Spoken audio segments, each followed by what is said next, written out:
Assalaamu alaykum warahmatullaahi wabarakaatuhu. Kabajamtoota hordoftoota chaanaala ijoollee Oromoo akkam jirtan nagaa keessanii baga jiraattan.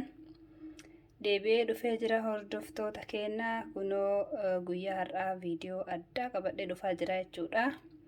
Viidiyichillee maa inni yoo jettan marqaa jechuudha. Marqaa garbuu qaxxisaa kan jedhamu hojjechuudhaaf jechuudha har'a inshaallah yoo rabbi jedhe.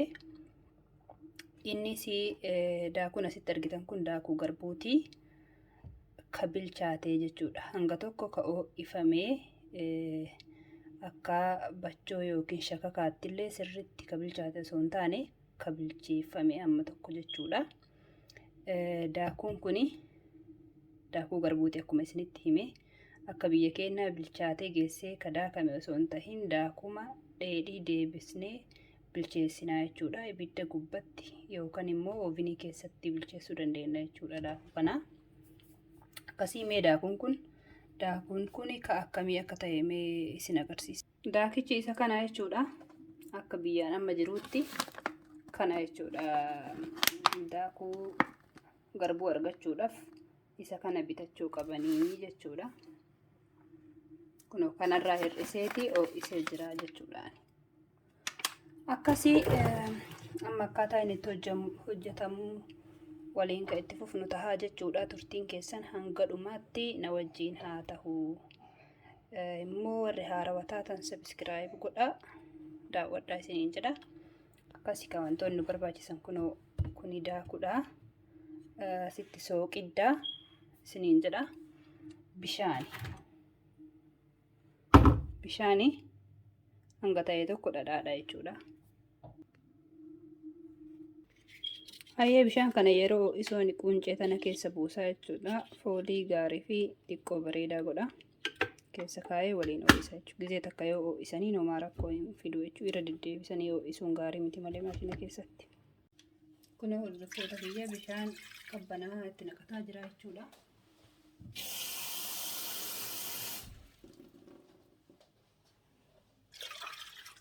Bishaan baay'ee diilallaa kan ta'in. Amma immoo daakuu itti naqna jechuudha.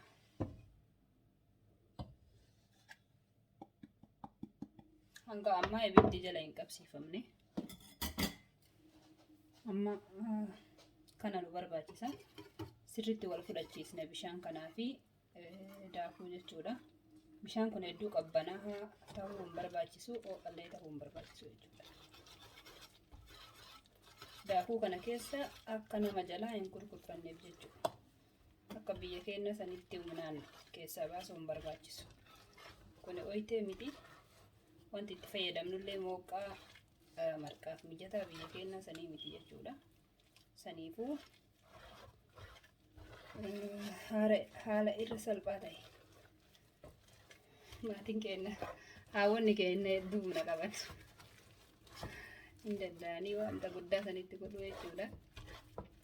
Akkasii bishaan kun ho'ifamaa jira jechuudha.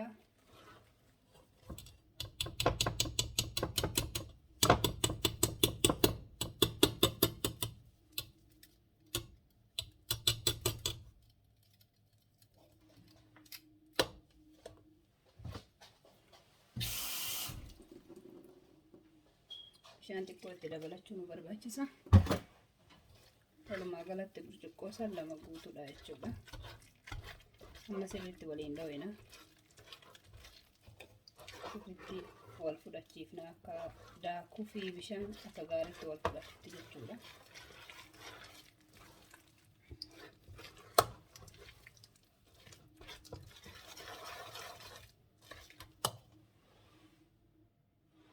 Egaa kanatti wal fudhachiifne jechuudha. Sookidda itti firfirsina. Sookiddi maankan sukkaraa takka fal'aanni sukkaraa takka hin geette jechuudha. Garuu ani akkanumatti itti godhadha tilmaama isaa waan beekuufi.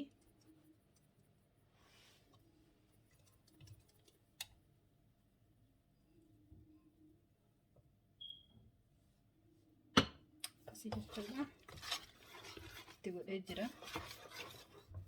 Amma bishaan danfisadheen qopheeffadha. ibidda kiyyallee ibidda gabaabaatti jala banaa jechuudha. Amma ibidda itti qabsiisee jira.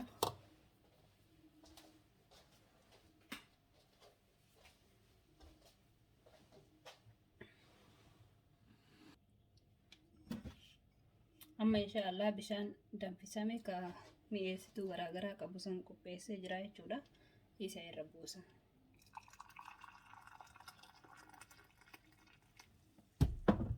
Kun shaayii fakkaata iyyuu. Bismillah. Burcuqqoo takka qopheeffannee waliin dhoowwina jechuudha. Amma yeroo kana ibiddillee jala jira. Bishaan kunis hedduu danfaadha. Waliin dhoowwinanii dura isuma kanaan wal fudhachiifna jechuudha.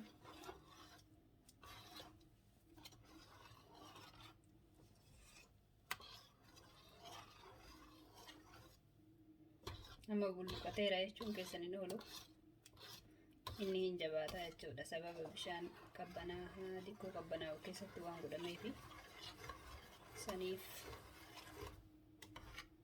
akkas waan laafatee jiru fakkaata malee hin jabaataa deema jechuudha.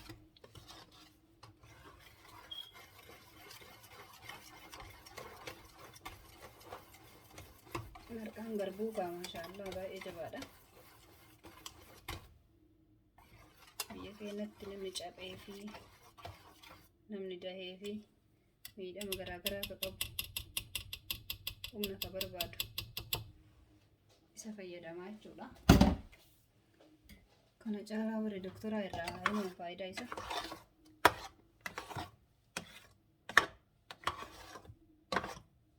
Aangoo nama biraatti hin tarru.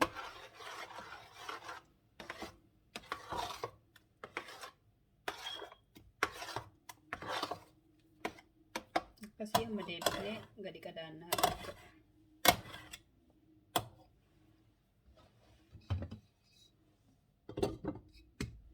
Waa xiqqoo haga inni ho'a kana fudhatu qadaannee deebinee sochoofna jechuudha. Kun akkatti waliin dhoowwina jechuudha. Jala jalaa jabaataa dhufa.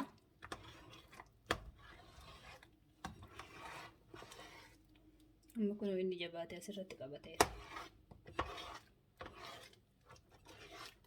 Haaluma kanaan wal fudhachiisna jechuudha hanga inni wal qixa ta'ee bilchaatutti.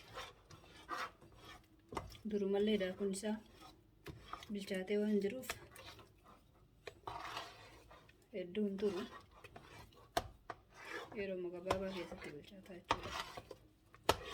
Hanguma wal fudhachiisnu turre.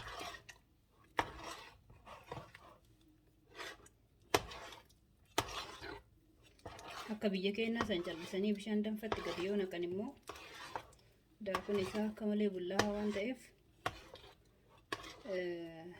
hin gurgurfataa jechuudha. Daakuu ta'a keessatti hafaa jechuudha. Namatti hin tolu. Salphatti illee immoo keessaa hin ba'u jechuudha. Baay'ee taarii hedduu nama gaafata. Akkas mee xiqqoo sochoosee walitti deebina. Inshaallah amma sochoosa. Turtiin keessan wajjin haa ta'u isiniin jedha.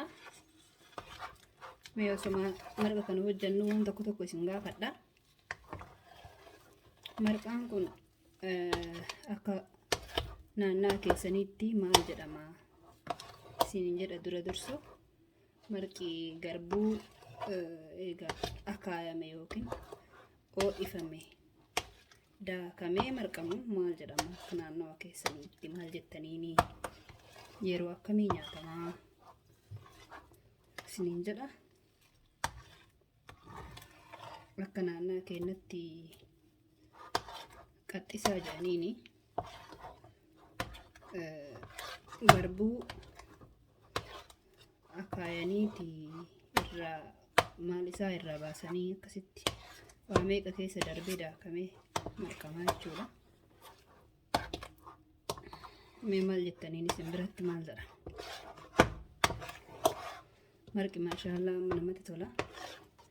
Bareedee jira jechuudha. Beeyni kan isinumatti mul'achuun oolu. Wal fudhatee fooliin isaallee baay'ee namatti tola.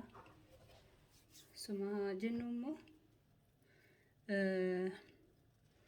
xiqqoo dhadhaa irra buusee ture jechuudha. Fooliin isaa akka turuufi dhadhaa waa xiqqoo irra buusee ture. Dagadhee isinitti foolii isaatiif fi ammallee yeroo marqinullee nuu salphata.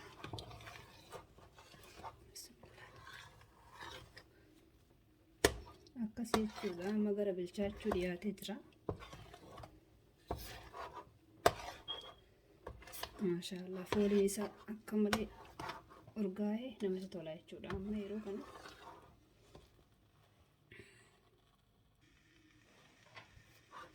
akkasii amma gadi qadaada. Xiqqoo gadi qadaadee daqiiqaa 5 takka yookiin 4 turee itti deebi'a jechuudha. Bismillah.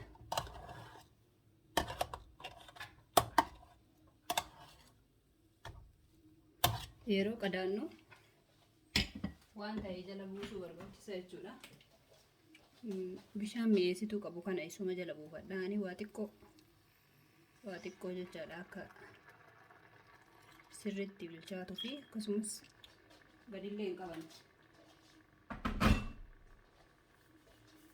Kana hawwinni keenya arginaan aadaa balleessitan jechuun isaanii nafu. Distitti godhachuu kanatti hin gammadanii. Dabalataan karaan inni ittiin hojjetamu guutumaan guutuu gara jijjiiramuutti dhiyaata jechuudha.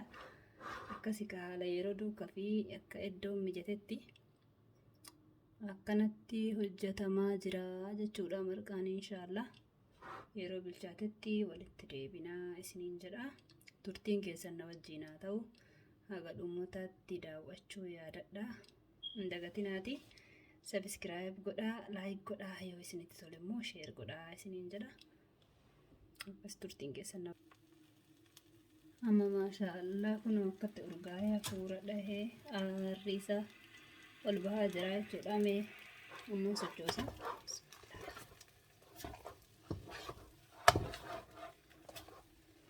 Kun fooliin isaa isinumatti illee dha'uun oola. Kaas qofatti dhaabatuun fakkaata.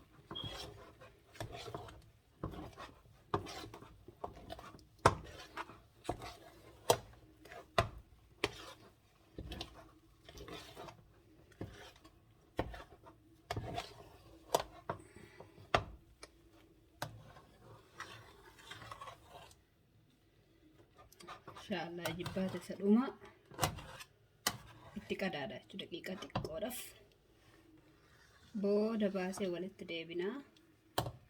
Turtiin keessan akkuma nu wajjin itti fufetti haa ta'u isiniin jedha. Nyaattan malee hin deemina.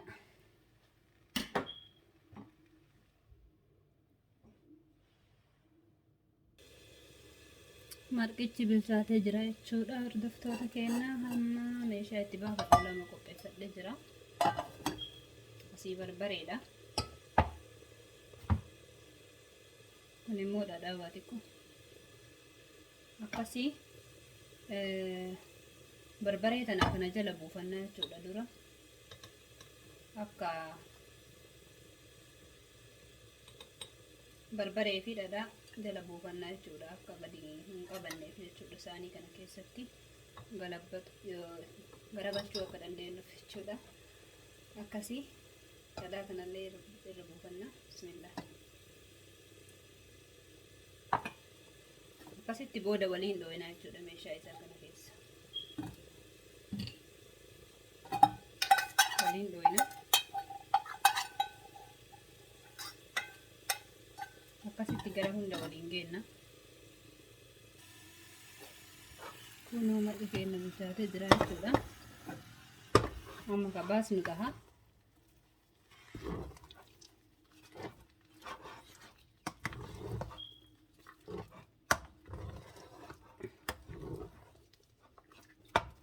Akkasii inshaallah hin baasna jechuudha. Bismillah.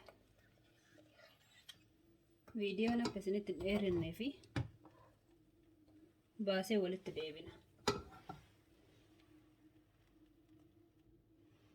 Kunoo akkanatti lamaanittuu baasee jira jechuudha. Amma garagalcha inshaallah. qopheessee walitti deebina. Kunoo akkanatti garagalchina jechuudha. Akka keessa sochoofne bismillah. Yeroo inni sirriitti socho'e deebifnee kunoo garagalfamee jira.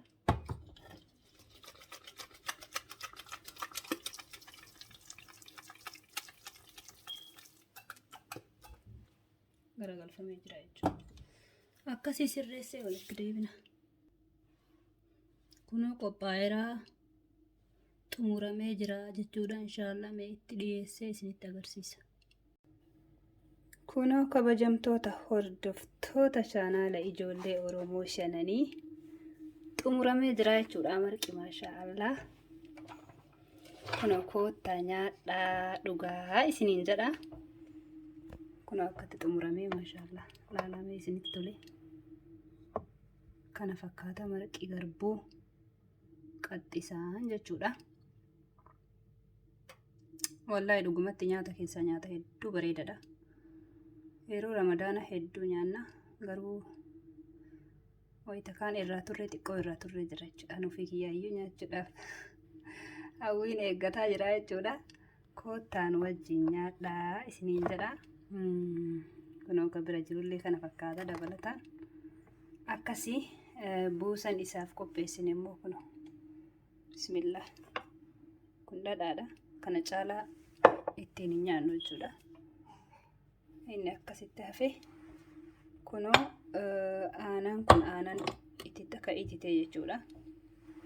Inni kun immoo aanan mi'iidha. Namni tokko tokko ititaa kanaan nyaata. Inni kun immoo mi'iin dhugaa jechuudha. Warri dhadhaan nyaatee irratti dhugullee bareeduma. Kana fakkaataa isiniin jedhaa. Akkamii maaltu isinitti dhagayamee isinitti tolee isinitti tollee maaltu keessaa hanqataa? Warreen shamarranii heddumina warreen marqa dalaydan mee maal haa sirreessu? Wanni sirreessi jettan jira isiniin jedha. Warri mootuu irraa waa barannee jirraa jettan koomentii naa kaa'aa. Hundi keessanuu yaada keessan koomentii naa godhaa isiniin jedha.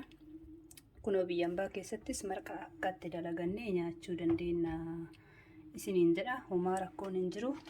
Haguma xiqqoodha malee itti baranii isiniin jedha. Kanammoo daakuu kanammoo irra deebiidhaan isinitti agarsiisa jechuudha. Kana fakkaata. Jarri waan akkanaa kana irraa hojjeta warri faranjiidha.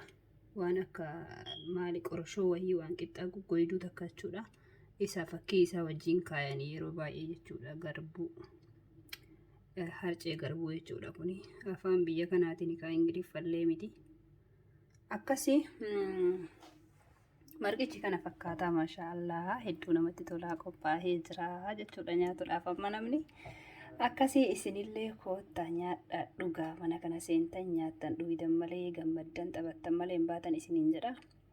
Xumura irratti immoo waan nu daawwattaniif hedduu galatooma. Warra sabskiraayib amma gaammaan godhaa walii sheer godhaa isiniin jedha. Nu jajjabeessadha.